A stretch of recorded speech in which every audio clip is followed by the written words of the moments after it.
tafiditra ao anatin'izay andro raisam-pirenena ao amin'ny fahalalany asa fanaovan-gazety izay moa dia isy ny hetsika izay totosain'ny ho lafitry ny mpanao gazety miaraka amin'ny ministerany serasera sy ny firenena ambikambana izay ho tontosaina etsy amin'ny lapan'ny tanàna Analakely.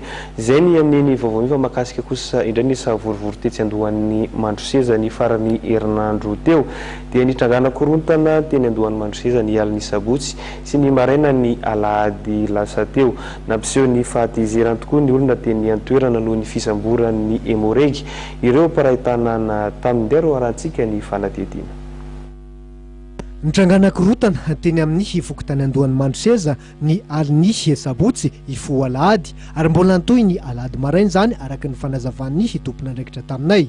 Vokatry ny fisamborana olona miisa enina ary mpiambina toeram-piantsonana eny amin'ity fokotany voalaza ity ny anankiroa tamin'ireo no nahatonga ny ireo mponina eny toerana nampiseho ny fahatezerany teo ny mibandalana ary nanangana barazy narahina fandoroana kodiarana. Fantaina zany inona ny antony na lasa ny Emoregy azy zay zany tsy fantatra satria nisy tompon'andraikitra ny fokotany anankiray Terezore zay nanontany an'le Emoregy hoe inona ny antony isamboranareo azy dia zay koa ary tsy mahafantatra ny isamborana azy.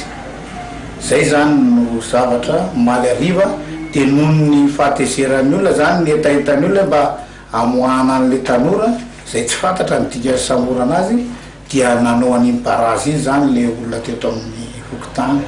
Amin'ny ankapobeny dia efa niverina tamin'ny lohaniny ny fandriam-pahalemana teny amin'iny fokotany andohan'ny Mandroseza iny omaly alahady. Niezaka ny aka ny vaovao ho mikasika ireo olona voasambotra kosa ny filolefitra ity fokotany andohan'ny Mandroseza ity nandritra ny fandalovanay teny toerana. Niezaka ihany koa nanontany ny antom-pisian'ny fisamborana.